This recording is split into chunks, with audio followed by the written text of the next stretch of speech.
Vincenzo Longo and helpers descended the grave using ropes and chains, and they were able to traverse a few miles. Serious exploration, however, began in 1938, when the local government commissioned caving expert Franco Anelli to provide a detailed report to see if the caves would be suitable as a tourist attraction. Anelli's work and success are celebrated in a memorial shown here.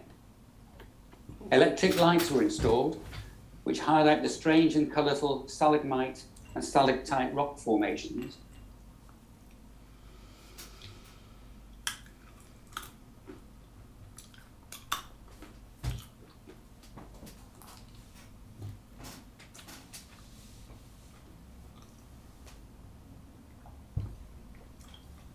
Some daylight does enter the complex via the large hole in the grave.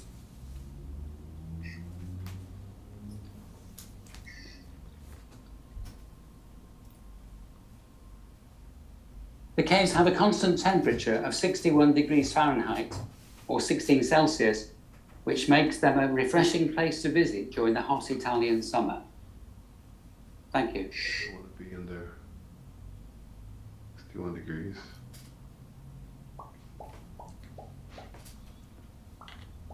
Thanks again, Paul, for explaining all that.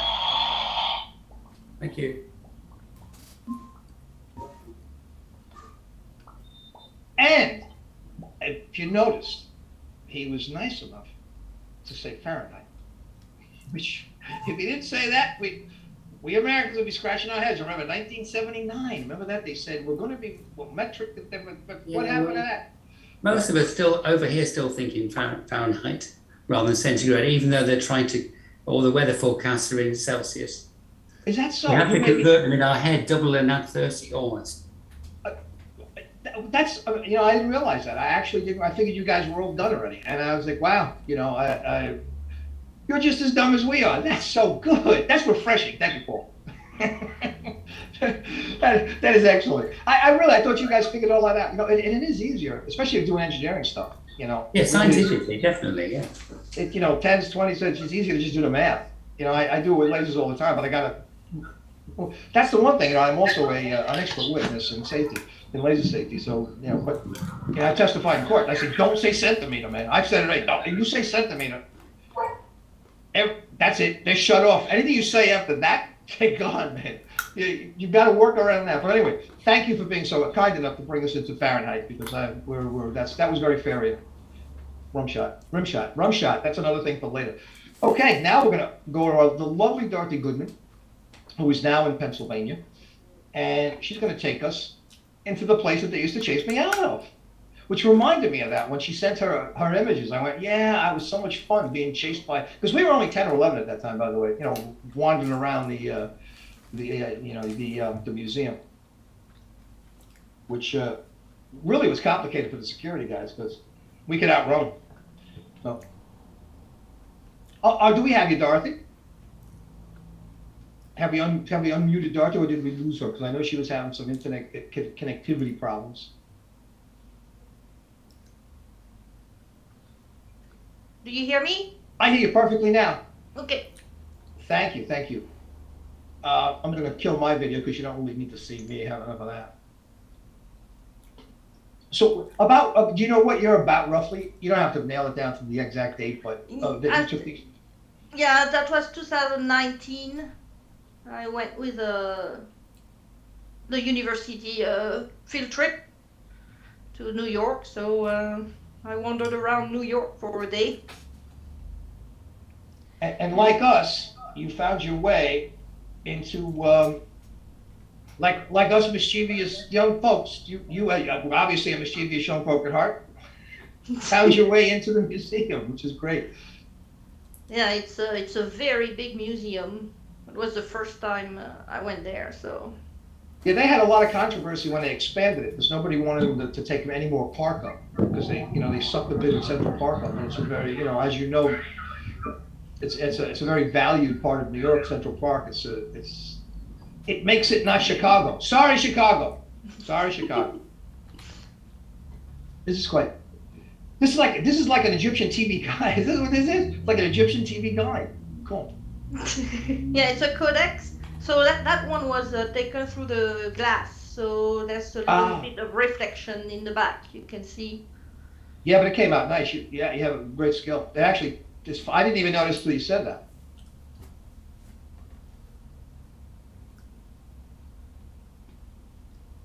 And the beauty of having that dual rig is you can take pictures in the museum and having people walking by. You don't care. Right, right. Excellent.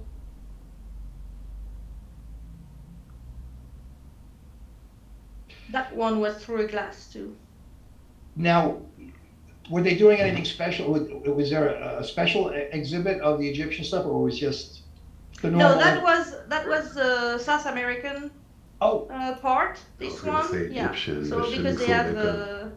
I don't remember what the temporary exhibition was, but it's so huge to you can go through the He's the whole guy. continent and have all the different civilizations. So, but it's so big, I had to pretty much run and take pictures. yeah, right, right. That one And looks yes, weird. I found that guy doing some drawings. Yeah, a lot Very of this stuff talented is person. perverted stuff.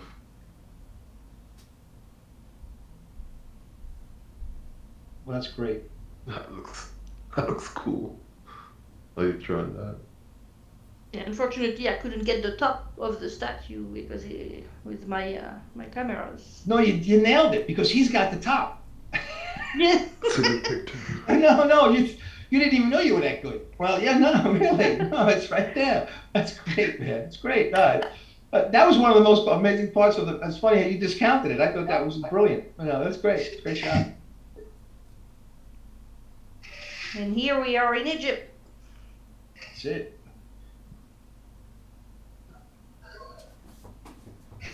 Now imagine a security guy chasing little Johnny Laser down this hall. Right? Plenty of places to hide. Oh man, I'm telling you, we gave him. It was just so much. That was part of the fun day, man. You went in there and you know, by the time they figured it out, anyway.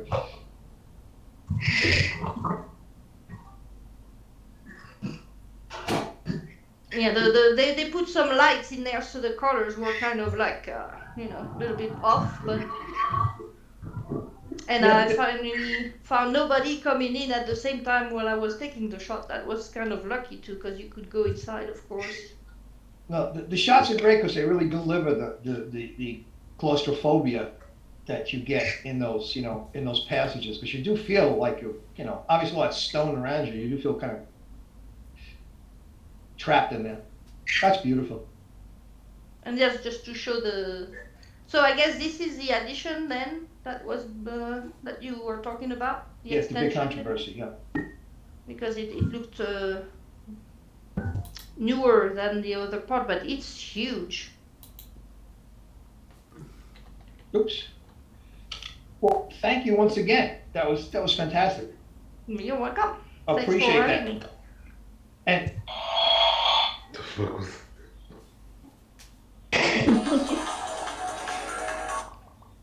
and I'm sure you don't mind me. You stop the share for a minute. I'll be right in this.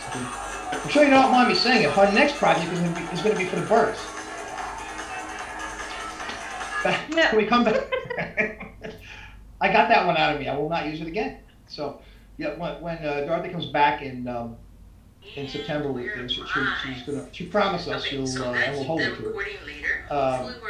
She'll do some work with one of our passions, which is bird watching. Which is quite fun. This is going to be interesting. See, what does museum mean? I guess the word museum is like, see, we're going through this whole thing with conversion. Museum probably means stuff we stole that we want to show you. Is that? Look, better they stole. Yeah. You got to say they stole. I mean, there's another way of saying it. They archived it. They put it in a safe place. It just happens to be not where our safe place.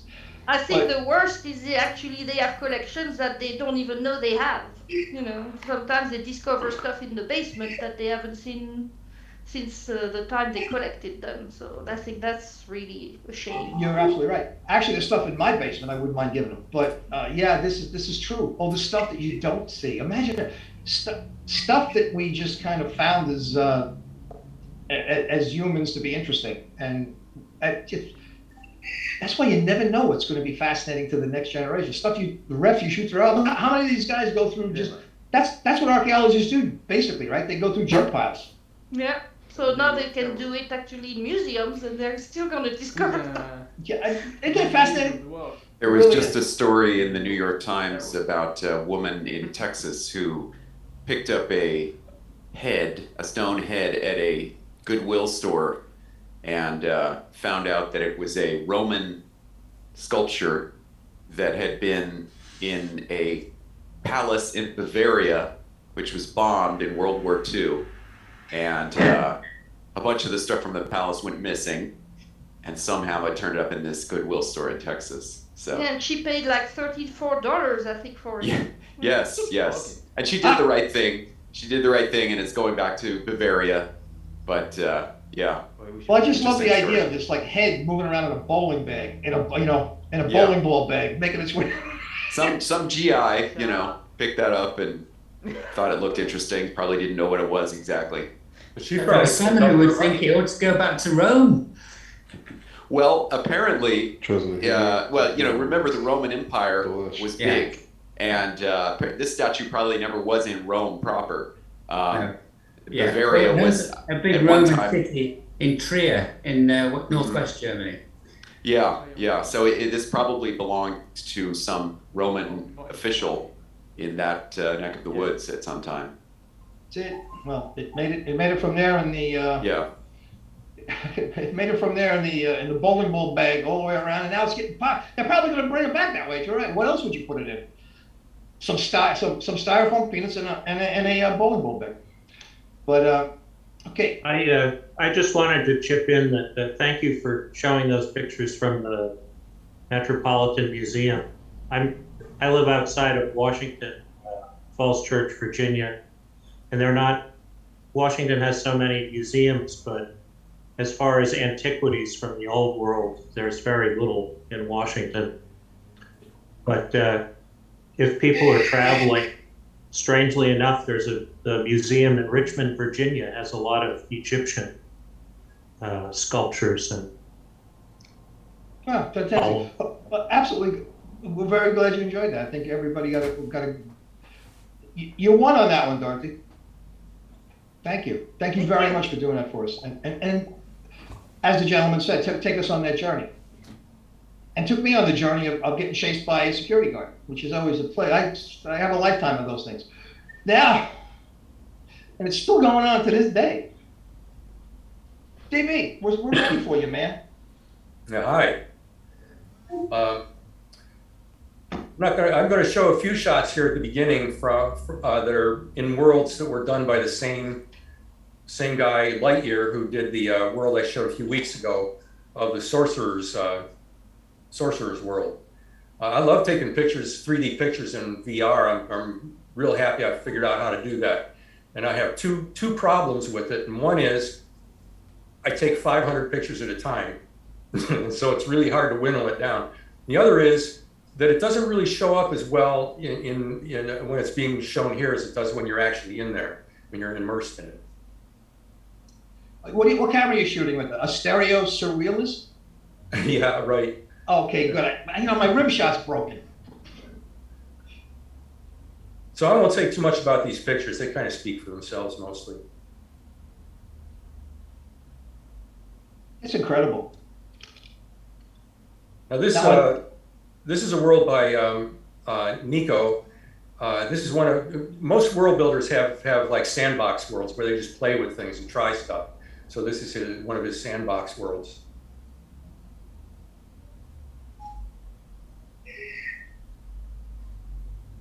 Is this the same world?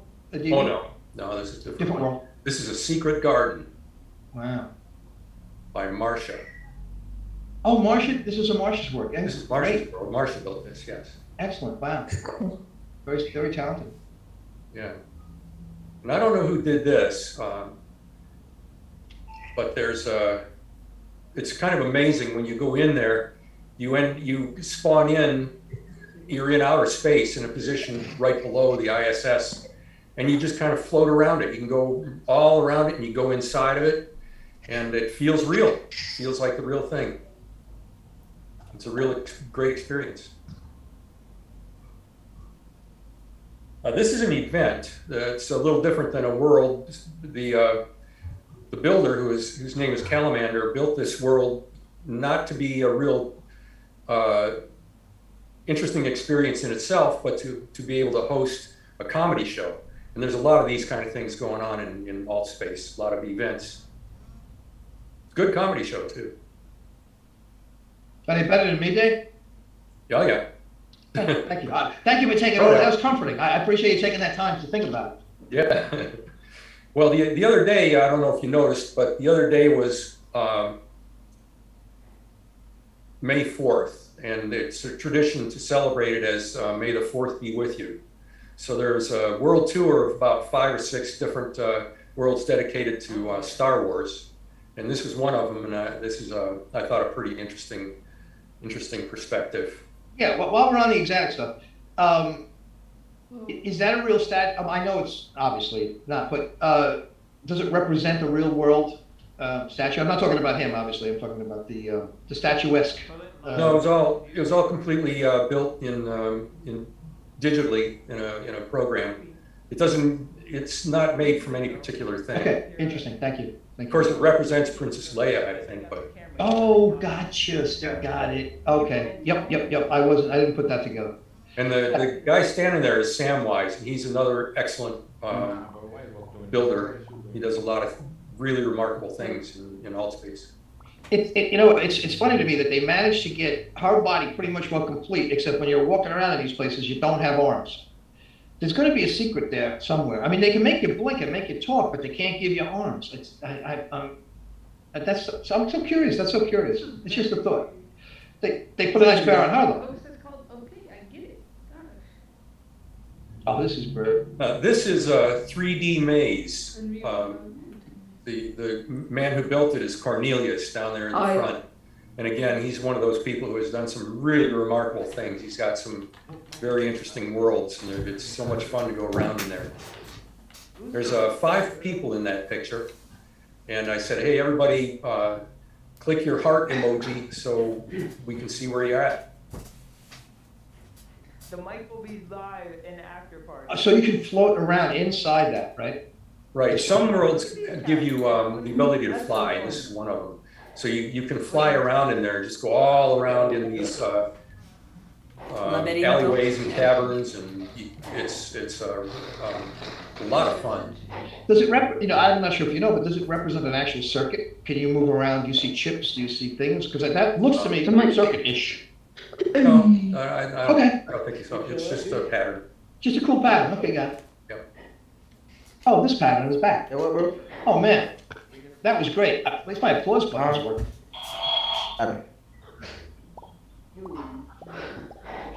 Dan.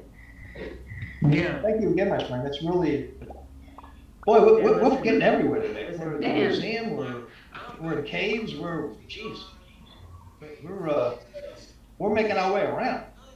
No mask needed. So it's really wonderful.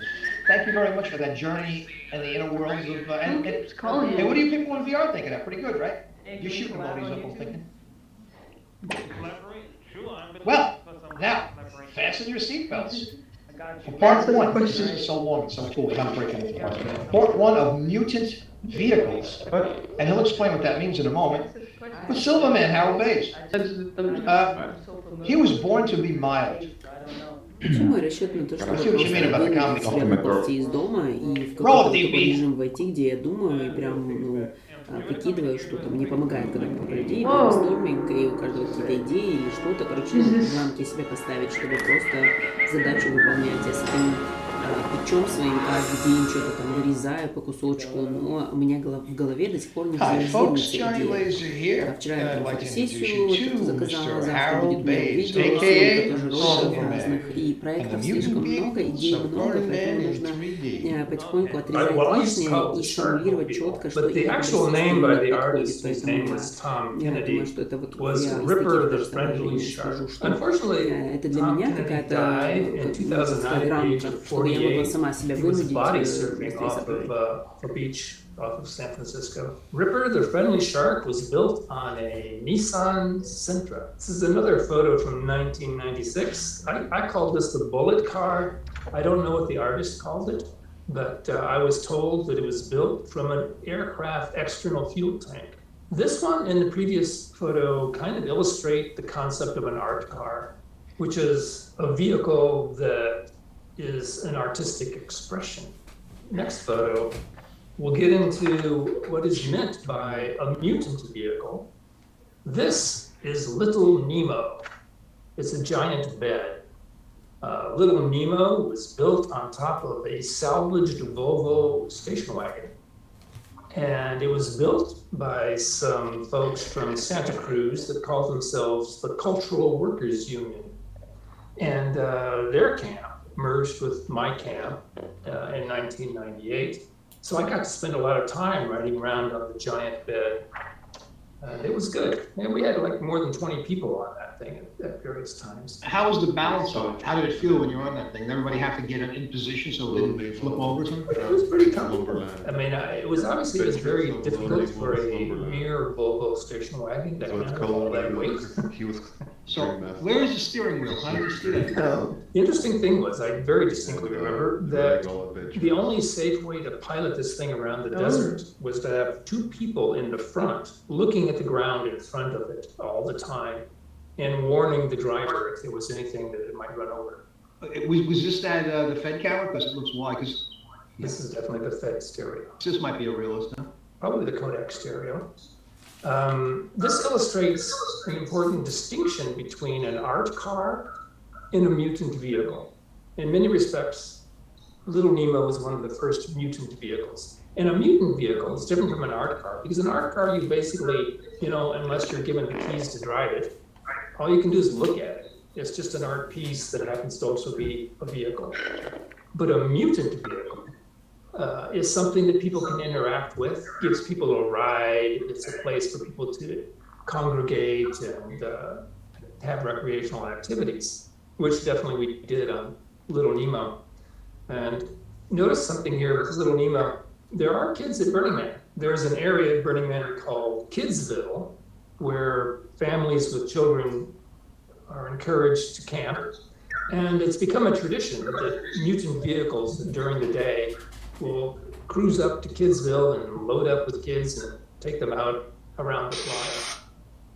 Now, is there a mutant vehicle parking lot, or when do these things end up? Typically, they go back to the camp where the people who built them are camping. And there's something that's developed called the DMV, Department of Mutant Vehicles. And every mutant vehicle, in order to be allowed to drive around on the playa, has to be inspected by the DMV and given a sticker saying that it's approved for day or night use on the playa.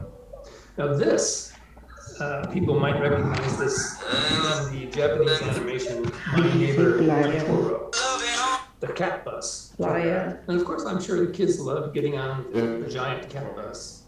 A fair number of mutant vehicles that were sort of repurposed boats. And this one happened to cruise through our camp in 2003. That's a nice shot. You framed it very nicely. It's really. This was an interesting mutant vehicle.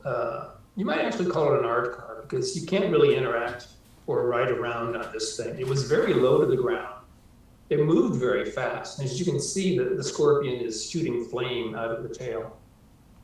I think that the human in there was lying down, and I'm not sure how they piloted it. And what year was this, you think?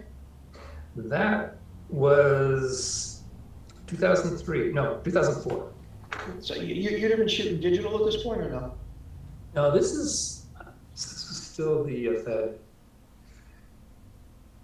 This horse and wagon made out of steel, of course, was a fire-breathing horse, because you can see all the char marks on the top of it. This is from 2005. Yeah, I can see the propane tank right down there, right? Right. Yeah. Like the horse is kind of rearing up on top of it. Yeah, people burn an awful lot of propane out there. And here again is the Never Was Hall. Here we see the lovely Elizabeth posing with the Never Was Hall. This photo is from 2006.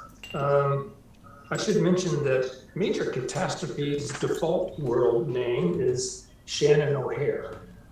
This, of course, is a mobile phone. This photo was taken from the top of another mutant vehicle as we were driving past. Here we have another iron horse. This is more of a horse sculpture that is also a vehicle. And it's from 2008.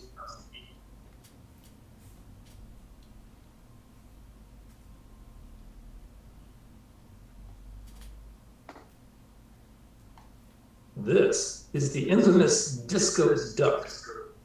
In 2008, the disco duck came out to the playa, and it caused a bit of controversy. It was a big, elaborate mutant vehicle, and people were a little upset because the wealthy folks that built it and brought it out to the playa didn't let other people on their mutant vehicle. And as a result, the Burning Man organization now requires that any vehicle that's permitted to drive around the playa must accept passengers. I don't know the official name of this vehicle, but it's obviously a warthog made out of steel, and it looks like a fun mutant vehicle. And this is from 2008.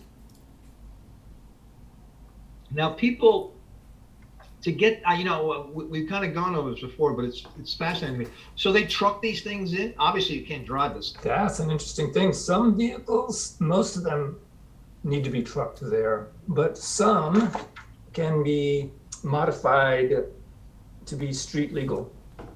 Now, when people show up with these, was there a staging area? Like, do they drive onto the playa with the trucks and then drop them off, and then whatever work, is there an area to work, or you just kind of, you're on your own? You get it out there, you check in. What is the procedure? Well, you're sort of on your own, yeah. Let's say a camp has this warthog, they would have to get it to their camp and then, make it presentable as a warthog, and then bring it over to the Department of Mutant Vehicles to be inspected and get a sticker before they can drive it around. This is the Clock Ship Terror, also known as CS Terror. It's primarily the work of Andy Tibbetts, and the well-known 3D photographer Claire Dean camps with Andy and can often be found on the CS Terror. This photo is from 2011. I think that was the first year that the CS Terror came out to the playa. An interesting thing about the CS Terror is that it is not built on another vehicle. It was built from the ground up as a unique vehicle. As you can tell by the giant wheel, that's the propulsion. Its first year, which I'm pretty sure was 2011 when this photo was taken, it had some mechanical difficulties. And I believe this photo is when it basically was broken down and abandoned out on the playa for a while. And I came upon it early in the morning and wanted to get a shot of just the vehicle with nobody around, but this woman just wouldn't leave. Is there like to drive in, or you just drive any place you want to drive? The city is laid out with semicircular roads in sort of a horseshoe pattern. And mutant vehicles are allowed to ride on those roads. Any other vehicle other than a mutant vehicle must stay put after it gets to its camp. But then there's the open playa, and mutant vehicles are free to drive around on the open playa. They will drive up to, it's quite common for many mutant vehicles to drive up to a specific art piece out on the playa.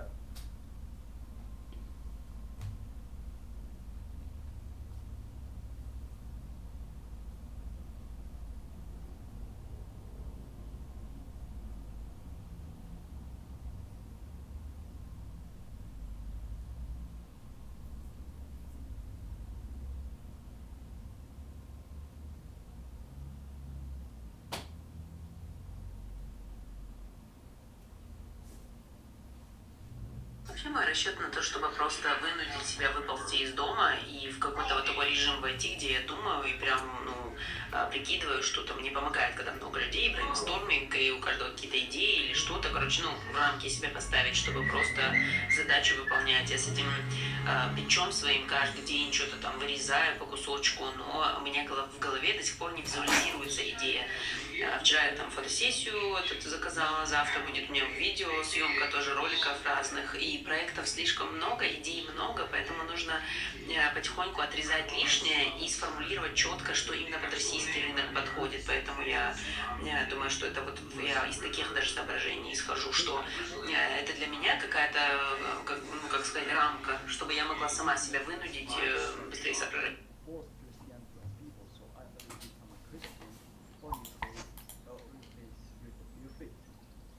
And that was the main difference. So In what Islam, you you're free to believe in whatever you want. so what you're saying is that I got the information wrong. When Muslims conquered those holy cities, those holy grounds, they did not kill anyone, and that is the opposite